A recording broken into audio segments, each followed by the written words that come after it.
लालची दूध वाला। जमील एक गरीब लड़का था। जमील के माँ बाप बचपन में ही गुजर गए थे। जमील को एक सेठ अपने घर ले आया। सेठ बड़ा ही नेक दिल इंसान था। उसने जमील के लिए एक गाय खरीदी और कहा, इस गाय को चारा पानी तुम दोगे, इसकी देखभाल तुम करना, इसका दूध बेचकर जो पैसे आए उनसे तुम अपना गुजारा करना। सेठ की दयालुता से खुश होकर जमील उसके पास काम पर लग गया। जमील से गांव की औरतें दूध खरीदती थी, क्योंकि उन्हें दूसरे गांव दूध के लिए जाना पड़ता था।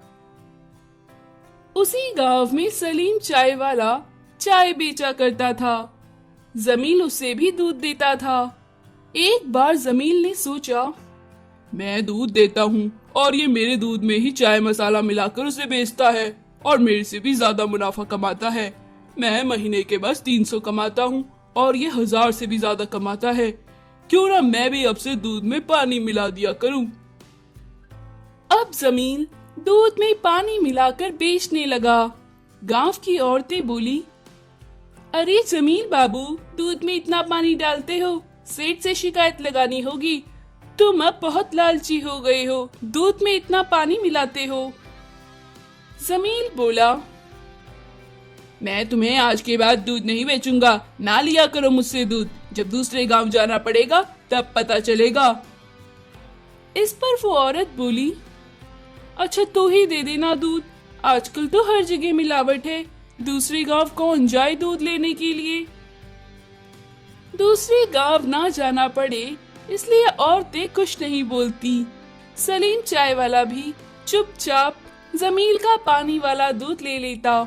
जमील ये देखकर काफी परेशान हुआ। अरे मैं तो इसे इतना पानी मिलाकर दूध देता हूँ, तब भी ये कुछ नहीं कहता। इसका चाय का काम भी मंदा नहीं पड़ रहा है, ये ऐसे ही फायदा कमाते रहता है। अब जमील और लालची हो गया। जमील ने सोचा, क्यों ना मैं भी चाय की दुकान खोल लूं, इस दूध बेचने में तो कोई फायदा नहीं है। जमील सेठ के पास गया और बोला, सेठ जी, मुझे इस दूध बेचने में कोई फायदा नजर नहीं आता।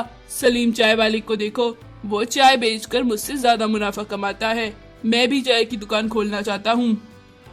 सेठ जी बोली, सलीम, अब तुम्हारी जरूरतें बढ़ गई हैं, मैं समझता हूँ। अब से तुम एक काम करो, एक और गाय खरीद लो, जिससे कि तुम ज्यादा मुनाफा कमाओ। लेकिन तुम दूध का व्यापार ही करो। गांव में और कोई इस काम को नहीं करता, लेकिन चाय की दुकान एक है और चाय की दुकान खोलने से तुम्हें ज्यादा फायदा नहीं होगा, क्योंकि गांव में पहले से ही सलीम की चाय की दुकान है। अगर तुमने चाय की दुकान खोली तो इससे सलीम के काम पर भी असर पड़ेगा। तुम्हें अपने साथ साथ दूसरों की भी परवाह करनी चाहिए। पर जमील ने सेठ की एक ना सुनी और सेठ से बोला, आपने मुझे काम दिया, अब ज्यादा भाषण ना दो, मैं चला, मैं अब अपना चाय की दुकान खोलूंगा। ऐसा कहकर कुछ दिन बाद जमील ने सलीम की दुकान के आगे एक चाय की दुकान ले ली। पहले तो जमील अच्छी सी चाय बनाकर देने लगा। जैसे ही उसके ग्राहक बन गए और सलीम के ग्राहक कम होने लगी, तो जमील ने सोचा, अब तो ग्राहक भी आने लगे हैं, चाय तो अब कैसी भी बना लो, वो मेरे पास ही आएंगे।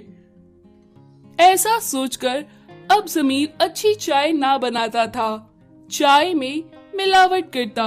ग्राहक बोला, अरे जमील भाई, चाय में अदरक तो है ही नहीं, मैंने अदरक वाली चाय मांगी थी। जमील बोला, हैदराबादी बिरयानी में क्या हैदराबाद होता है? अदरक वाली चाय में क्या अदरक अब दिखाऊंगा क्या? अदरक वाली ही है, पी लो। इस तरह वो चाय में भी मिलावट करके ग्राहकों को ठगने लगा।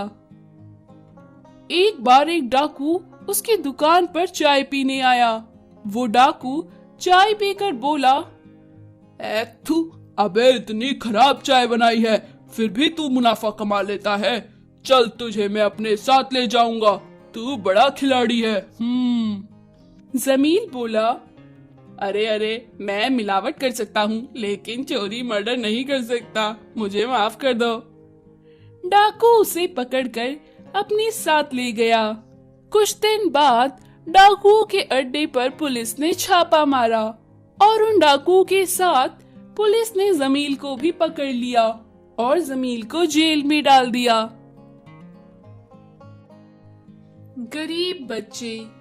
सीमापुर नामक गांव में रीमा और अजय नाम के दो पति पत्नी रहते थे।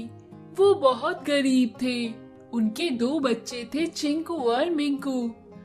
अजय ऑटो चलाकर अपने परिवार का लालन पोषण करता था। अजय की एक बहन थी जिसका नाम संजू था। संजू और उसके पति की एक कार एक्सीडेंट में मौत हो गई थी। उसके दो बच्चे चिंटू और पिंकी थे जो अपने चाचा चाची के साथ रहते थे। एक दिन शाम को अजय ऑटो चलाकर घर आया। अजय की पत्नी रीमा बोली, सुनो जी, दिवाली आ गई है, चलिए आपकी बहन संजू के बच्चे चिंटू और पिंकी से मिलाते हैं और उन्हें अपने साथ कुछ दिनों के लिए घर भी ले आएंगे, जिससे उनका मन बहल जाएगा। अजय बोला, ठीक है, सुबह तैयार रहना। अगले दिन रीना और अजय खूब अच्छे से तैयार होकर चिंटू और पिंकी से मिलने चल दिए। चिंटू और पिंकी के घर जाकर उन्होंने देखा चिंटू और पिंकी घर का काम कर रहे थे। उनके कपड़े एकदम फट चुके थे। उनका शरीर भी एकदम कमजोर हो चुका था। अजय और रीना को देखकर चिंटू और पिंकी दौड़कर उनको गले लगा लेते हैं और दोनों रोने लगते हैं और रोते रोते वो अपने चाचा चाची की सारी बात उन्हें बताते हैं कि वो उनके साथ कैसा व्यवहार करते हैं। तभी वहाँ पर उनके चाचा चाची आ जाते हैं। तब अजय बोलता है, ये क्या हालत बना दी है बच्चों की, इतने कमजोर हो गए हैं ये। इतना सारा काम इतने छोटे बच्चों से कोई करवाता है क्या? तुम इन्हें स्कूल क्यों नहीं भेजते हो? भला ये छोटे बच्चों पर इतना जुर्म कोई ढाता है क्या? तब चिंटू और पिंकी की चाची बोली, करेंगे नहीं तो खाएंगे क्या? इनके माँ बाप तो निकल लिए इस दुनिया से। मेरी रहम है कि ये घर में इतने आराम से है, वरना मैं इन्हें धक्के मारकर घर से बाहर निकाल देती। तब रीमा बोलती है, हम चिंटू और पिंकी को अपने साथ घर ले जाएंगे। चाची बोली, हाँ हाँ लेकर जाओ, मेरे सर से एक बला टलेगी।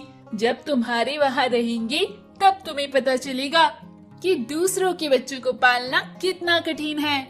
हमारे सिर से इस बला को ले जाओ। चिंटू और पिंकी को रीना अपने साथ घर ले आते हैं। अजय गांव के प्रधान से बोलकर उनका दाखिला एक स्कूल में करवाता है।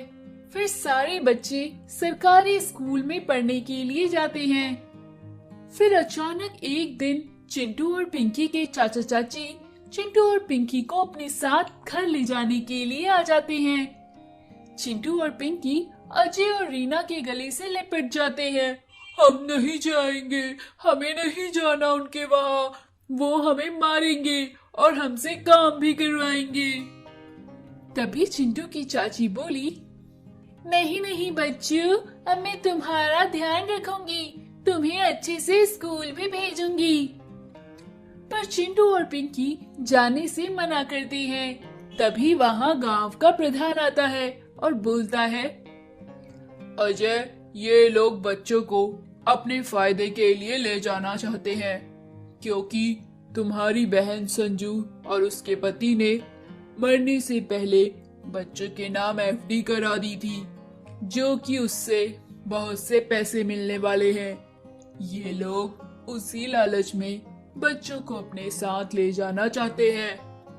अजय बच्चों को उनके चाचा चाची के साथ भेजने से मना कर देता है, जिससे वो दोनों उदास होकर वहाँ से चले जाते हैं। चिंटू और पिंकी चाचा चाची के जाने से बहुत खुश हो जाते हैं। फिर गांव के प्रधान बच्चों की एफडी के पैसे पास कराकर अजय को देते हैं। फिर उन पैसों से अजय बच्चों का एडमिशन एक अच्छे से स्कूल में करवाता है और एक बड़ा सा घर बनाता है, जिससे सभी बच्चे और रीना और अजय साथ साथ खुशी खुशी रहने लगते हैं।